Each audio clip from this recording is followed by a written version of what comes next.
일단 많이 떨어졌다가 회복하는 것도 상당히 빠르거든요. 네, 그 아파트 34평형이 지금 70억에 거래됐는데요. 네네. 실제로 저희가 현장에서 확인한 거는 7억까지 거래가 됐다고 합니다. 1등 아파트와 2등 아파트의 가격 차이도 상당히 많이 벌어져 있습니다. 예. 상위 10%의 자산가들하고 상위 1%의 자산가들이 버는 속도가 다르기 때문에 그렇다고. 안녕하십니까. 동산영의 부동산 수다 초대석. 오늘 또 특별한 게스트 분을 모셨습니다. 혹시 여러분들 IAU 부동산 학과가 있는 거 아세요? 우리나라에서도 미국 MBA를 교육받을 수 있는 학교가 있는데요. 인터내셔널 아메리칸 유니버시티입니다. 거기 이제 교수님이십니다. 우대빵 부동산 연구소의 소장님을 또 겸직을 하고 계시는 심영석 교수님을 모셨습니다. 반갑습니다. 예, 안녕하십니까. 먼 길 와주셔서 감사합니다. 강남에서 오실 때 좀 멋있죠, 공덕이니까. 네, 근데 뭐 수입 문당선 타고 네네. 이렇게 오면 네네. 뭐 1시간은 안 걸리는 것 같습니다. 그러셨어요. 그래도 하여튼 요즘 부동산 시국이 하도 혼란해서 예. 교수님 모시고 물어봐야 될 얘기가 너무 많은 것 같아서 제가 부탁을 드렸는데 또 다행히 또 흔쾌히 응해주셔서 감사드립니다. 예, 감사합니다. 지금 요즘 경기가 정말 최악이에요, 교수님. 예. 그 IMF만큼이나 힘들어진다는 얘기가 지금 나오고 있는 상황에 원래 이제 부동산이 경제 위기가 닥치면 집값이 폭락할 거라는 이야기들이 많이 나오잖아요. 네. 실제로 좀 그래 왔고 IMF도 그랬고 네. 리먼도 그랬고 또 다른 IMF가 나온다고 하고 있어요. 사실 요즘 관세 전쟁 트럼프 하고 계시고 예. 환율 전쟁도 하신다고 하시고 예. 또 요즘 뭐 채권이 좀 문제가 돼가지고 달러 값이 지금 떨어지고 있고 미국에 대한 신뢰도도 떨어지는데 우리나라 같이 망하는 거 아닌가요? 그 부분은 뭐 제 전문 분야는 아니긴 한데요. 네네. 예, 뭐 어쨌든 지금 우리나라 그 올해 경제 성장률이 한 1.5% 네네. 정도로 예상을 하고 있는데요. 네네.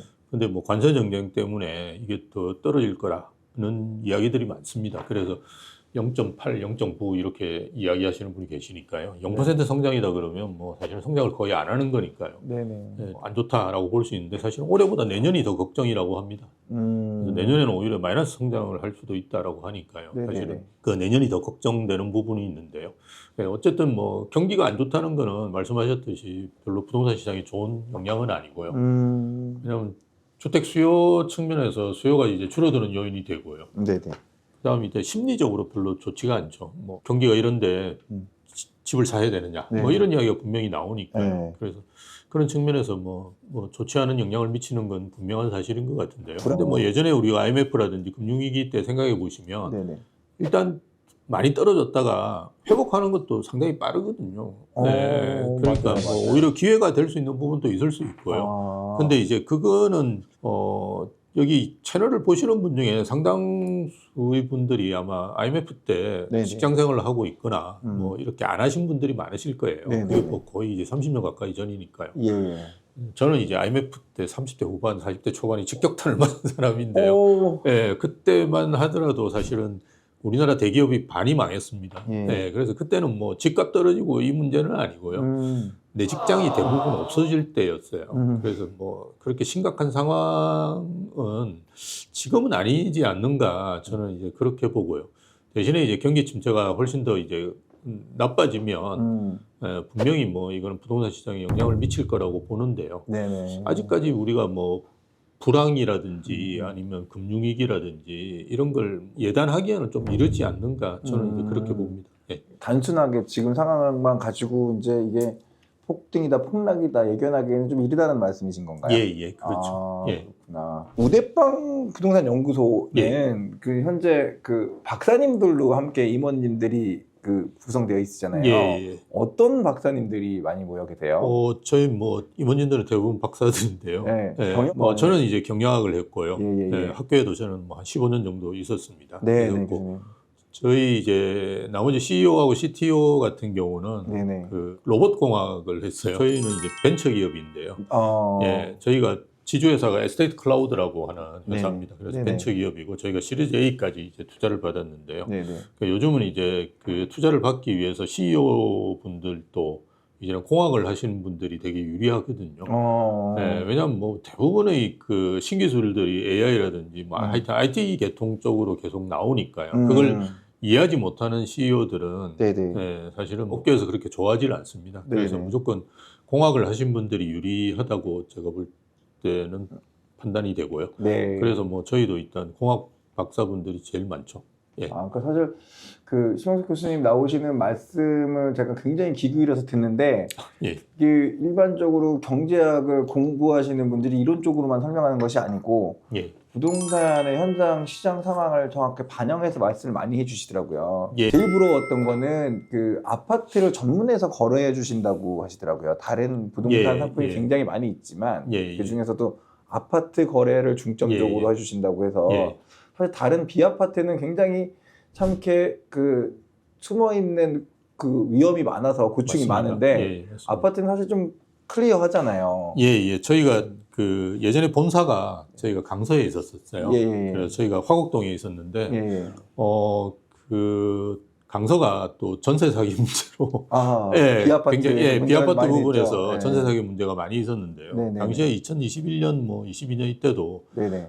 그런 분들이 많이 찾아오셨었어요. 음. 그래서 뭐 같이 뭐 좀 사업해보자 이런 이야기들 많이 하셨는데 사실은 음. 저희가 그때부터도 뭔가 좀 불안했던 게 있었고요. 그러다 음. 보니까 뭐 아파트를 하게 됐고요. 그리고 뭐 아파트를 하다 보면 상가라든지 토지 이런 건 사실은 쉽게 할 수 있습니다. 왜냐하면 네네네. 상가나 토지 주인들도 다 아파트에 사시거든요. 예. 그래서 우대빵이 뭐 내일부터 상가라든지 토지 하겠습니다. 이러면 사실은 되는 부분이니까요. 그리고 저희가 또 지점을 한 30개 정도 가지고 있는데요. 네네. 이게 아주 균질화되고 표준화된 상품이 아니면 사실은 지점을 많이 가지고 운영하기가 힘들거든요. 네, 네. 예, 위험 요인 같은 것들은 가서 봐야 되지 않습니까? 예, 부동산은. 예, 네. 그렇게 하기가 사실은 쉽지가 않거든요. 네, 지점이 네. 많으면 네. 많을수록. 그래서 네. 어쨌든 아파트만 지금은 하고 있습니다. 대단하십니다. 예. 한 종목만 이렇게 파는 게 우리가 부동산 가면은 오늘 상가 점포 나온 거 있나요? 땅 나온 거 있나요? 막 이것저것 다 이제 무슨 만물 박사처럼 물어보는데 우드방은 일단은 아파트 전문 부동산 그 중개 플랫폼을 가지고 움직이신다고 하니까 많이들 또 많이 도움을 받으시길 바랍니다. 우리나라가 이제 초고령화 사회입니다. 얼마 전에 이제 그 교수님 말씀하시는 거를 좀 제가 또 귀담아 들었는데 부의 이전이 돼야 된다고 말씀하시더라고요. 예, 예, 그러니까 예. 이제 돈이 좀 그 이동해 갈 곳을 우리가 예측해 볼 수 있는 이야기다라고 생각이 들었었는데 예. 이 초고령화 사회에 맞춰 갖고 부의 이동을 어떻게 생각하면 되는 걸까요? 용어를 좀 정리할 필요가 있는데요. 네네. 그러니까 그 부의 이전이라고 제가 이제 말씀을 이전. 드렸는데, 예. 부의 이전은 이제 상속이나 증여를 판단하시면 되고요. 네. 부의 이동은 이제 그 흙수저가 금수저 되는 거고요. 그다음에 부의 분배는 우리가 최근에 이제 관심이 많은 양극화 때문에 한쪽으로 이제 부가 쏠리니까요. 그걸 예. 어떻게 배분할까의 문제인데요. 네네네. 우리가 뭐 부의 이동이 관심이 많았었고요. 그다음에 부의 분배도 관심이 많지만 최근에 이제 자산 시장에서 가장 큰 이슈는 부의 이전입니다. 우리 국가의 개인 자산 중에 한 50% 정도는 우리 베이비 부모들이 가지고 있거든요. 네네. 이 자산이 이제 자녀분들, 자제분들한테 넘어가야 되는데 이게 사실은 원활하게 지금은 그렇게 되고 있지는 않습니다. 왜냐하면 베이비 부모들이 연세는 옛날 수준으로 보면 많으신데 60대, 70대 이렇게 되시는데 아직도 건강하시거든요. 예, 막 뛰어다니시는 분도 계시고 뭐 마라톤 하시고 이래요. 그러다 보니까 내가 뭐 아직도 많이 남았는데 이걸 벌써 자식들한테 물려줘야 되냐. 그런 생각도 있으시고 네네. 또 뭐 우리나라는 이제 잘 아시다시피 증여세나 상속세가 굉장히 높습니다. 네네. 예, 그러니까 뭐 몇 억을 그 증여상속세로 내면서 또 자제분들한테 물려주기도 그렇고 또 이제 빨리 물려주고 나면 또 뭐 뭔가 뒷방노인 신세도 될 수도 있고 이러다 보니까 부의 이전에 대해서 사실은 관심은 크게 없으셨었어요. 네. 근데 최근에 이제 우리가 베이비 부모라 그러면 1차 베이비 부모가 있고요. 한 네네. 2차 베이비 부모가 있는데요. 네네. 1차 베이비 부모는 이제 55년생부터 63년생까지. 그다음에 이제 65년생부터 75년생까지. 네. 이렇게 2차 베이비 부모도 있는데요. 2차 베이비 부모는 이제 관심을 아주 많이 가지는 것 같아요. 예. 그리고 1차 베이비 부모 중에도 조금 이제 60년대생들 분들 같은 경우는 이게 가만히 생각해 보면 지금 단계에서 뭐 좋은 자산일 경우에는 물려주면 네네. 그 좋은 자산이 오르잖아요. 네. 그래서 지금 내가 세금을 몇 억 낸다 하더라도 네. 장기적으로 10년, 20년 후로 본다 그러면 네네네. 훨씬 이득인 상황이 될 수도 있거든요. 네네네. 네. 그리고 최근에는 또 결혼하고 이러면 네네. 공제 비율도 많이 올라가고 자제분들이 뭐 그런 기회도 있고 이러니까 최근 들어서 사실은 그 고령화가 되면서 이런 부의 이전에 대해서 관심을 많이 가지시고 그 증여라든지 이런 비중 자체도 계속 늘어나고 있고요. 맞아요. 근데 우리가 또 염려스럽게 봐야 될 부분은 사실은 이게 증여를 신고하고 제대로 이제 하시는 분들도 많은데요.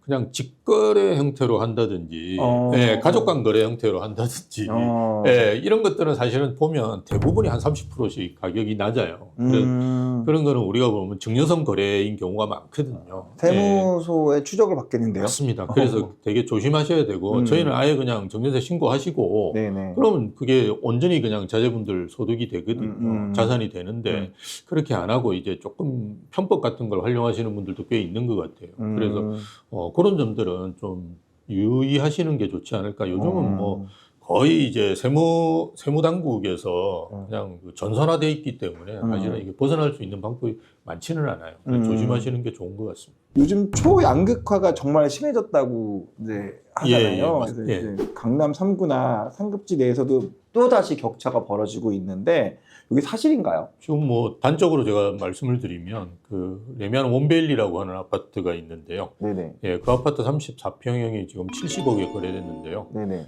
실제로 저희가 현장에서 확인한 거는 72억까지 거래가 됐다고 합니다. 그래서 평당 한 2억 정도는 훌쩍 넘었는데요.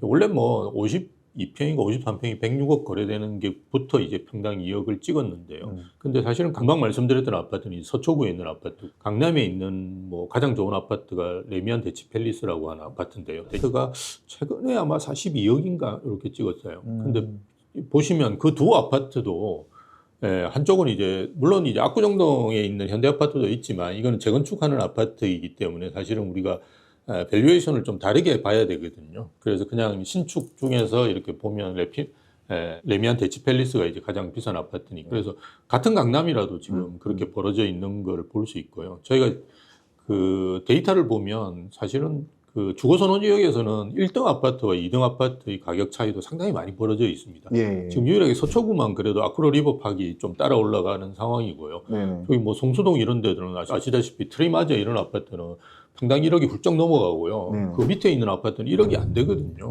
뭐 그런 식으로 이건 같은 단지 내에 있는 같은 이제 지역 내에 있는 아파트들도 양극화가 아주 심하게 되고 있습니다. 예전에 우리가 양극화라 그러면 수도권과 지방 양극화를 이야기 많이 했는데요. 이제는 같은 서울 내에서도 또 같은 지역 내에서도 양극화가 굉장히 심해지고 있거든요.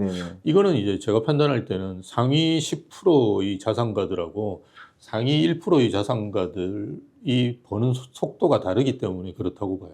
그다음 또 규제의 영향도 많죠. 그래서 우리는 뭐 다주택자 양도세 중과 규제가 지금은 뭐 약간 배제되어 있는 상태지만 다시 뭐 정권이 바뀐다 그러면 뭐 중도세 양과가 되겠죠. 뭐 그렇게 계속 이제 여러 채 갖는 거에 대해서 부정적인 그 사회 분위기라든지 정책들이 있으면 그건 자연스럽게 그냥 똘똘한 한 채로 몰릴 수밖에 없거든요. 그리고 뭐 분양가 상한제 이런 걸로 인해서 강남에 이제 많이 지어지지 못하는 부분들 뭐 이런 규제도 있는 것 같고요. 또 하나는 이제 최근에 지어지는 아파트들이 보면 일단 물리적으로는 상당히 옛날에 비해서 다릅니다.